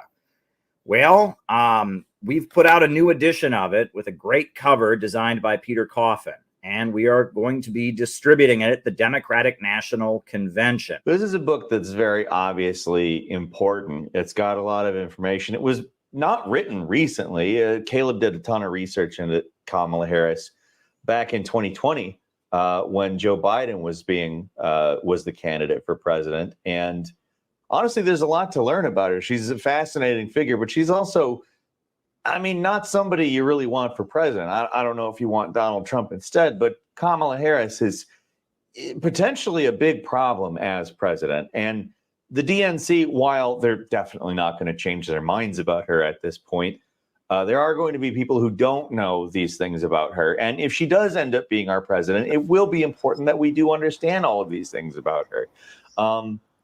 We're trying to distribute this at the DNC, and that isn't logistically or monetarily necessarily the easiest thing to do in the world. Yes, as soon as Kamala Harris got the nomination, Amazon removed the book, and it was down from Amazon for 7 days. A huge amount of outrage came up. Jimmy Dore, Kim Iverson, all kinds of people spoke up, and now it's back up on Amazon. So we have this new edition with the cover that Peter designed, with a new introduction talking about the censorship, and we have 1,000 copies to distribute at the DNC. But the main thing is we need your support. So if you can take the time to give us a one-time contribution to the GoFundMe link down below, that would be amazingly helpful. Help us offset the cost. We have a team of volunteers that are ready to distribute it. But getting the books printed, getting them all to Chicago, getting the volunteers there to hand them out, etc., has not been cheap. So we are just asking for your support. If you can make a contribution via the GoFundMe link down below, you can support our continuing efforts, and we do appreciate it. Obviously, if they wanted to take this book down from Amazon as soon as Kamala got the nomination, there's something in it that people really need to hear. I mean, honestly, this was the first text of yours I think I read. I bought this after you had appeared on one of my podcasts back in 2020. And honestly, it's kind of how I learned that you were the kind of Marxist that you are. It's a much more detailed, and I know some people assume that it's probably very partisan, or that it's yelling about her or it's attacking her. In a lot of ways, there are some things that are pretty sympathetic towards her in it, but it is obviously an expose and a critique as well. I don't know. It's a book that I thought was really good. And I was like, why aren't more communists or leftists or whatever? Why aren't they reading this? Why don't they understand this stuff is important? Because it is very important. It's clearly important, like Caleb said a second ago, that it's enough for them to actually not want it on there. Like, if you remember back during COVID, there were a lot of critical books that were taken down, whether you agree with them or not. We live in a country where that shouldn't happen. I mean, it's the type of thing where the experience of, I mean, I didn't have the book myself, but talking to you throughout it had to have been like just weird. I've never had any of my stuff banned from public consumption in any way. So it kind of, and the way that you described how it got banned, the fact that they did it by claiming the cover had some kind of a problem, it was all just so bizarre. And the way I see it, it's important to get it out there, even though it's back up on Amazon now for whatever reason. I think probably because of A, all of the attention that you got for this, and B, all of the attention that they've got for taking down other things, not just Amazon, but the mainstream media taking down critical content of Kamala. It probably looks bad to do this type of thing. And banning books never looks good, honestly. But I don't know. I just think that it's really important. I think that people, it doesn't take a lot of money, even, $5, $10. It's all helpful, because again, this takes people, this takes shipping, it takes renting of vehicles, it takes, I think, hotels. Like, there's stuff that needs to go into this, that it's logistically, again, and monetarily, not just something that we can do. Like, you don't just go, we're gonna pass this out at the DNC. Like, the books had to be printed also. Like, yes. Caleb did a pretty substantial order that again, we're passing out 1,000 of these things. That's not easy to pay for. So again, anything helps. Just, whatever you can do, even if it's not a lot, we really do appreciate it. There's a link to the GoFundMe in the description of this video. Anything helps. Thank you. And thank you, everybody.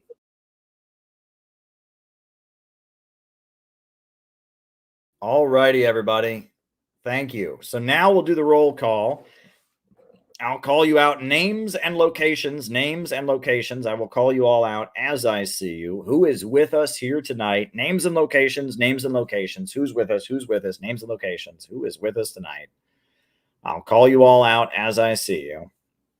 Bob in Troy, New York. Joe from North Carolina. Bob wasn't first tonight. There you go. All right. Auckland, New Zealand. Lawrence Johnson in Chicago. Jenny Lynn in Cincinnati. Rice from Adelaide, Australia. Bendigo, Australia. David Fox. And thank you, David, for being a donor right there. JT24 in Mississippi. Bingham, New York. Denver in Minnesota. George Minoz in Sydney. Seneca, South Carolina. Anthony in Detroit. Mariah in North Carolina. John McCarthy in Chicago. Ryan in Kansas City. April and Chris in Salt Lake City. Nick's in locations. Very good. Richard from the United Kingdom. Pennsylvania. Tyblee. Courtney from Northern Virginia. St. Louis, Missouri. San Diego. Quanos. Wonderful. San Diego. Philippi is in Chicago. Doing great work. Nico in Los Angeles. Lincoln in Oregon. Hollyweed. All right. I've Hollywood, Hollyweird, and Hollyweed. Now we have Hollyweed. All right. Johnny Yuma in Canada. Welcome, Johnny Yuma. Johnny Yuma. All right. It's like Montezuma, but it's Johnny Yuma. All right. Howie in Los Angeles. Welcome, Howie. Caleb's brilliant. That is patent. All right. Gary Curtis in Indiana. Welcome, Gary Curtis. Names and locations. The Belly of the Beast in Palo Alto. Very, very good. Very, very good. Hello from British Columbia, Canada. Welcome, welcome, welcome. Welcome, welcome, welcome. Anybody else? Names and locations. Names and locations.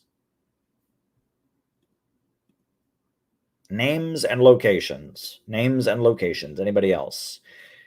Charlotte and Jim in Palmer, Massachusetts. Istanbul. Welcome. Hello from British Columbia. Pam in Lockerbie. Welcome. Anybody else? Names and locations. Names and locations. Toey in Sweden. Welcome, Toey. Brett High in River, Alberta. All righty. All righty. Adam Zhao in Shanghai. Anybody else? Names and locations, names and locations, names and locations.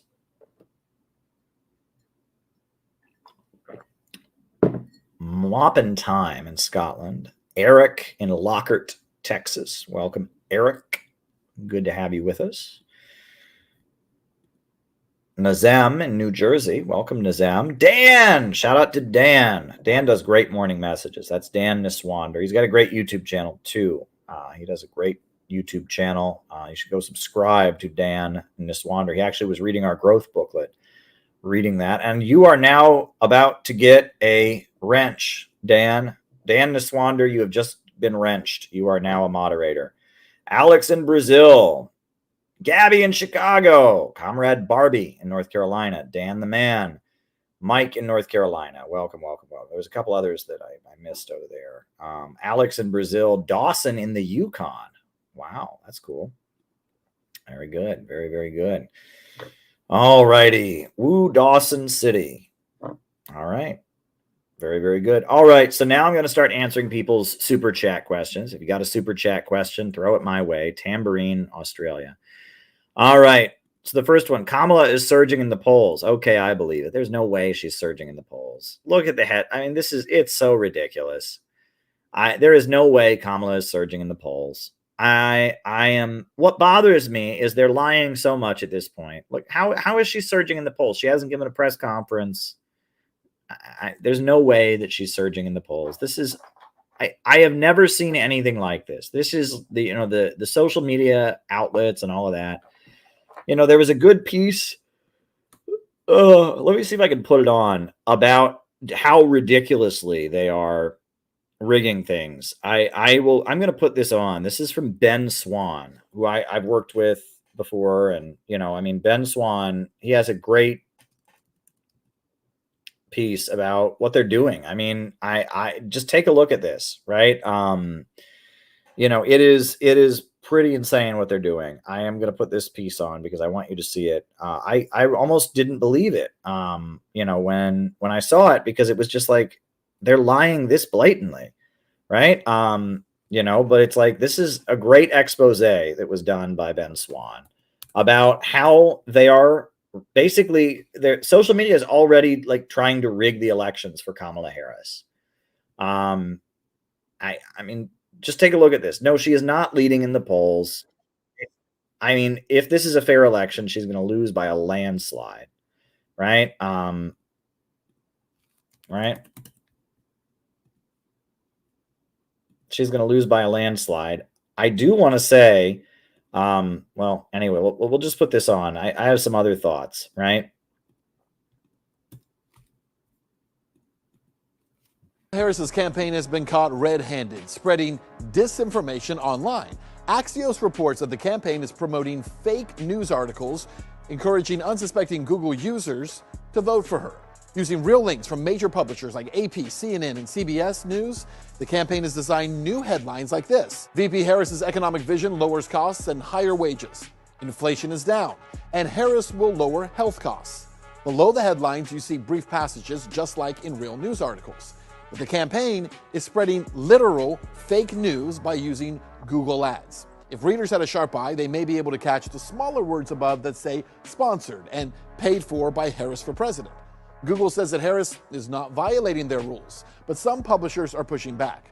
According to Axios, spokespeople for CNN, NPR, and USA Today, whose links appear in the ads, say they did not know their brands were being used in this way.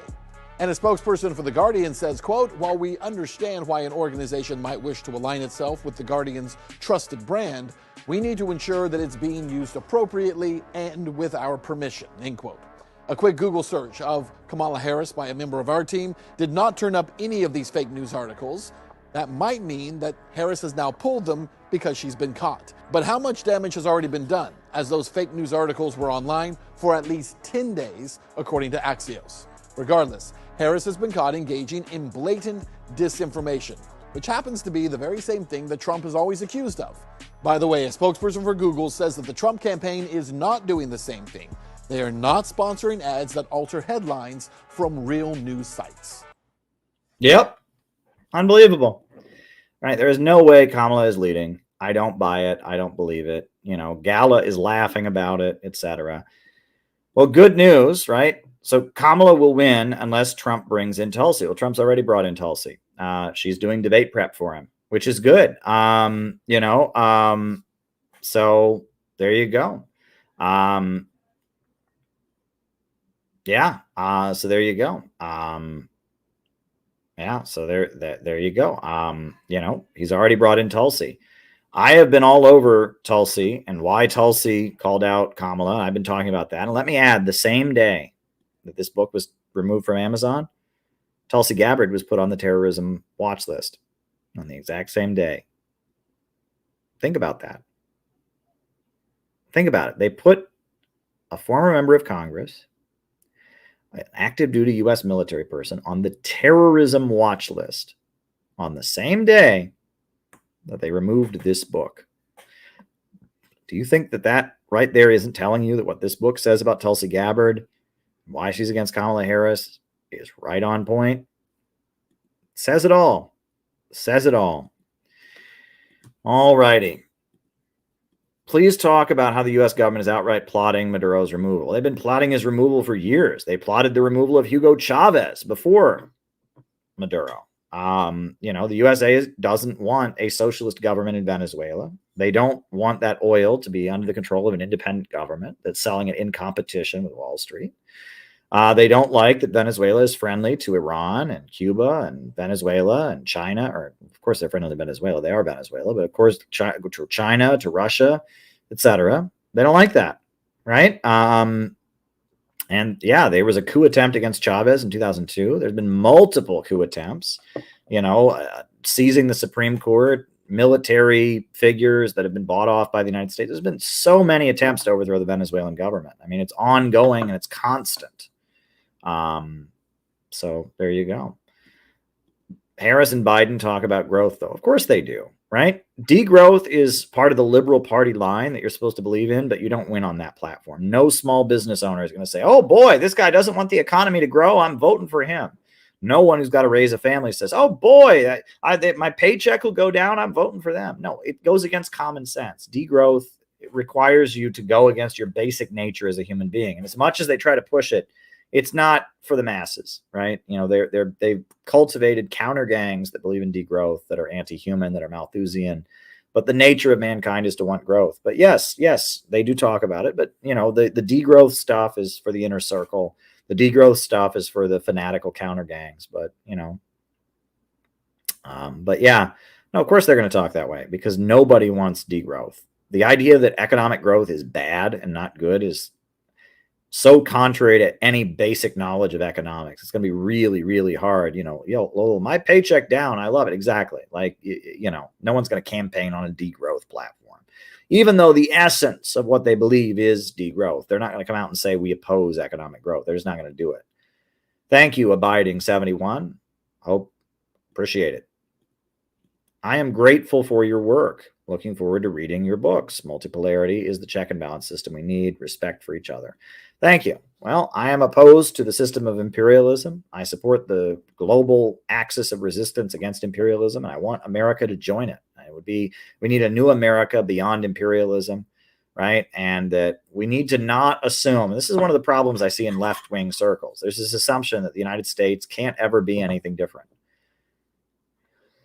Excuse me. You know, and that's a problem too. And I see this a lot, right? You get this, you know, Western pessimism.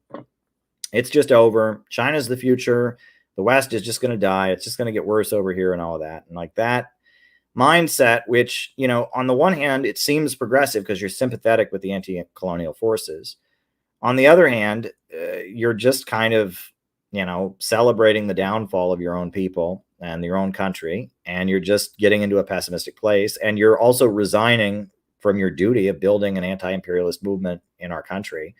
That mindset, I see a lot of that nowadays. People that are anti-imperialists, kind of, but they just say there's no hope for America, and I'm America's enemy. It's like, why would you be the enemy of the country you live in? Why not save America by having it join up and be friends with China, right? My efforts are paying off from Chicago. I'm glad to hear it. Right. I can't stand that. They love other countries than their own. Yeah. It's just a way of saying they're alienated. It's just a way to be on the internet and be part of a secret club and think, oh, I hate the society I live in. And it's a way to LARP. It's a way to isolate yourself. And it's not what we need. We need a mass movement. We urgently need a mass movement that involves normal, ordinary people who we teach these ideas to.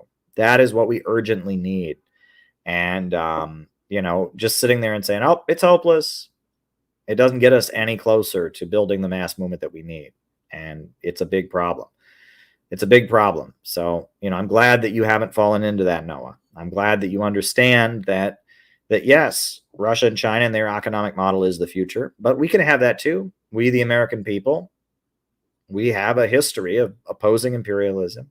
We believe in economic growth, and our interest is not the same as the big bankers and corporations that run our country, right? I'd say that we are the true patriots, and the globalists and the anti-populists and Kamala Harris, they are not patriotic to the United States. Will Mike Pompeo come back if Trump is reelected? I don't think he will. I think Donald Trump, you know, and this is one thing I like about Trump, his narcissism. You spite Trump, he holds a grudge. Go and read The Art of the Comeback. Don't read The Art of the Deal. Read The Art of the Comeback by Donald Trump. And look at Donald Trump's history, how he demands loyalty from people, how he holds grudges. You know, it may not be the best way to work in real life, but that's how Trump is. And Mike Pompeo is endorsing Trump. It says he supports Trump, but he supported arresting Trump. He denounced Trump, and I don't think Trump is going to trust him again. And that's one thing about Trump that, hey, Trump's narcissism, it's helpful, right? Mike Pompeo betrayed Donald Trump. Mike Pompeo and John Bolton sabotaged the Korea talks. I don't think that Mike Pompeo is going to be trusted in a new Trump administration, right? I don't think he will be, but I could be wrong. I hope not. You may have enough people in North Carolina to form an NC chapter of CPI. I guess I should join. Also, Trafalgar has the most accurate polling, and Trump is still leading. Very good. Very good information. Now, right now, the CPI is in an organizational transition. We're no longer functioning as a nonprofit. We're just kind of a loosely affiliated, project at this point. But if you join CPI, there is an email address, and we can plug you in. So, Mariah, if you want to get involved, I would say go to the join link, and there is an email address there, and we'll plug you in, right? We've put the membership joining. It's not set up so you can join on the website because we're in an organizational transition, right? We don't have nonprofit status at this point, so we're not collecting dues at this point. We're just kind of functioning, and we will reincorporate with some new security procedures. We have dealt with a lot of crazy infiltration and all kinds of stuff, and so when we reincorporate, there's going to be some new procedures intact. But if you join, there's an email, and we'd be happy. Mariah, you are a beloved member of our community. You're on every stream, and we'd be happy to plug you in. We are vetting people, and we're being more careful because there's been a lot of intrigue and crazy stuff happening lately, but we just keep going. We just keep going. We just keep doing what we're doing. Gabby gets it. Right. All right, folks. Well, listen, it's been a good 2 hours, and I will be back probably tomorrow night. And we need people who are really willing to build. Yes. Right. Absolutely. We're not trying to build an organization of people that passively watch this YouTube channel. I appreciate you all watching. You all can keep watching, but we are trying to build an active organization of people in real life. That's why we're doing the morning messages every morning. So make a morning message. Please, I am begging you, make a morning message. We need more people to make morning messages, right? So if you can make a morning message, you will also make my day, because that is a way to stay plugged in and listen to the morning messages every morning. Start your day with revolutionary hope and optimism. Make a morning message for the CPI YouTube channel and listen to the morning messages every day. You owe it to yourself, right? You're going to start your day angry. You're going to start your day pessimistic and hopeless. No, start your day with revolutionary hope and optimism on the CPI YouTube channel.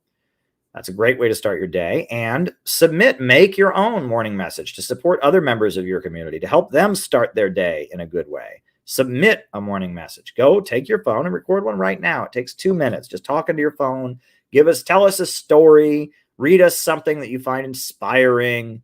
Just do what you can. Start every day with revolutionary hope and optimism on the CPI YouTube channel with our own morning messages that we do every morning. It's one of the best things that our community does. Keeps people engaged, right? We stay engaged, right? The world is full of pessimism. The world is full of hopelessness and negativity and rivalries, but start your day with revolutionary hope and optimism. Find comrades and start working towards a goal. Look, if you hear anything I said tonight, happiness comes from being creative, through changing the world and improving the world. And it comes from love, having love and connection with other people. That's how you can pursue happiness. And we as an organization, we are here to help you do that. We're here to help you educate people and be involved in our education projects to help educate people and improve the world through education. And we're here to connect you with other people, to be your comrades, to help you be creative with, to help you struggle for justice alongside and have relationships with them. So if you're looking for happiness in life, there are 2 ways to do it. And our organization is one road to doing it. And I'll tell you, that's why I will never stop organizing, as it was widely said I should do. Just stop organizing. Be a commentator on the internet, Caleb, but stop organizing. I will never do that, because the only way I've ever known to find happiness is through organizing. It's through engaging in this kind of creative work. It's through the relationships that come through being a comrade and doing this kind of political organizing. This is how I have found happiness. And a lot has changed over the last few years, but I believe in this project. I believe in building an anti-imperialist movement, and that is what I am committed to doing. And, so I hope that you can get involved with our work. I'd rather have a small group that are willing to work. Damn right. I would rather, there was a less active member of CPI came on our call today. And I asked her, what she thought of the call. And she said, you have an amazing group of people in CPI. And I said, you know what? I would rather have these people than 1,000 internet fans. I'd rather have this good group of people that are committed to doing what we're doing, right?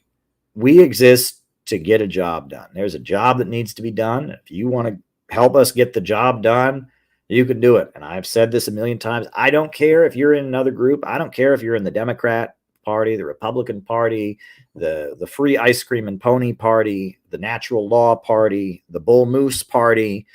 You can be part of the Anti-Masonic Party. You can be part of the Tea Party. You can be part of the Coffee Party, the Cupcake Party, I don't care what. You can be in any political party you want. We're not a political party. If you will help us get the job done, you can be in CPI. Right? Anybody who tells you that I said that, oh, you have to quit some other party to be part of us, they're lying to you. And the fact that they have to lie means I'm threatening to them, and means we're threatening to them. And we shouldn't be, because we're not a threat to anybody. We're not a threat to anybody. We're just trying to get shit done. Right? We have a job to do, and we want to get it done. We're not trying to compete with anybody. We don't compete, we create, right? We are about spreading anti-imperialism and optimism and hope. The Tea and Scones Party, the Kofifi Party, yes. So anyway, folks, I'm going to put on the closing music, and we'll be back tomorrow. There's a lot of work to do. Damn right. Dan is right. So a lot of work to do, and we are going to get it done. All right.